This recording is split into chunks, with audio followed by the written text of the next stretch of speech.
Hi everyone, so today we're going to be looking at a past exam question for probability. This is a high level exam question for years 10 to 11. So let's have a look. So the first part of the question is we have Ying Tai. She visits a local gym regularly, and after each visit, she chooses one item to eat from the gym's cafe. This could be an apple, a banana, or a piece of cake. She chooses the item independently each time. So what that means is that regardless of what she chooses the last time, it doesn't affect her choice the next time. Um, so that means that, like, say if she goes to the gym on Tuesday and she picks an apple, just because she picked an apple on Tuesday doesn't mean she's not going to want an apple on Wednesday, right? That basically is what that sort of means. So yeah, she chooses the item independently, and the probability that you can choose each of these items on any visit is given by these following numbers here, right? Now, for any 4 randomly selected visits to the gym, so she goes to the gym 4 times, we need to find the probability that Ying Tai chose at least 1 banana. Okay, so again, this is a multi-event situation again. You could draw a tree diagram from this question and solve it, but we're not going to do that since we have 4 visits. The tree diagram is just going to be way too long. It's going to take up way too much time, and it's not really needed for this question either. So the way we're going to solve this question is that it says that we need to find the probability of her choosing at least 1 banana, right? So she can choose a banana from 1 visit, 2 visits, 3 visits, up to all 4 visits as well. The only thing that can't happen is that she doesn't pick a banana at any of those visits, right? So again, we'll use that complementary sort of rule, and we can use that the probability of her choosing at least 1 banana is equal to 1 minus the probability of her choosing no bananas, right? Now, the probability of not choosing a banana is equal to 1 minus 0.35. Where did we get the 0.35? That's right from here, okay? And then using that, we get 0.65. And then from there, we can calculate the probability of her picking at least 1 banana is equal to 1 minus 0.65 to the power of. That should just say 4. Yeah, that's a mistake. Just remove that. So that shouldn't say 0.4, it should just say 4.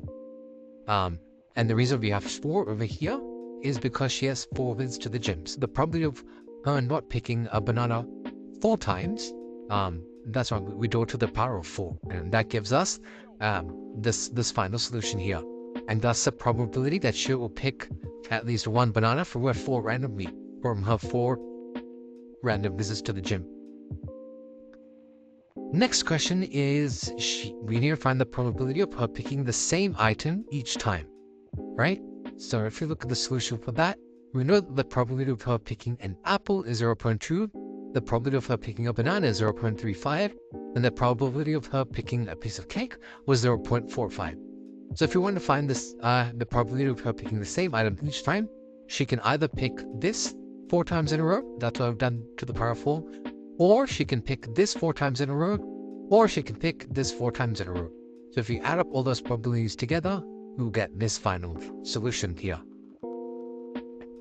Okay, and the last question is, we want her to pick an apple twice and a piece of cake twice, right? So this is a bit of a trickier question, and we've got 3 marks for it as well.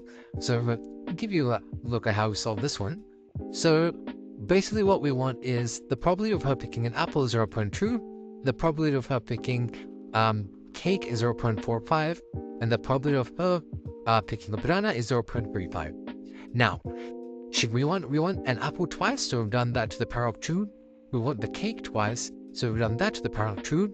And since she's only making 4 visits, since we're only picking from 4 visits, that means that she can't pick a banana anytime. So we've done that to the power of 0. So that's irrelevant. That's just going to be 1. I've just shown it in the calculation just so you guys sort of know the thought process. Now also times this by 6 here. And the reason we've multiplied it by 6 is because there's basically 6 combinations that she can choose an apple or cake twice. And these 6 combinations are shown out here. This is a sort of tricky thing which a lot of students forget sometimes, is that, there's many ways that she can pick an apple from a full visit. There's many ways in which you can, there's many combinations of her picking an apple twice and cake twice. Right? She can go apple, apple, cake, cake, apple, cake, apple, cake, apple, cake, cake, apple, and so on. Okay, so if you're in year 10, this is sort of something you'll have to figure out yourself. But if you're a year 11 student, then you would have come across this sort of symbol, which stands for factorial. And that's basically 3 factorial because you have 3 things to choose from. And if you do that, you also get your 6 combinations. It's a bit of a trickier question there, but if you just think about the different combinations, if you keep that in mind, then you'll be good, and you'll get those full 3 marks there. And yeah, that's the question.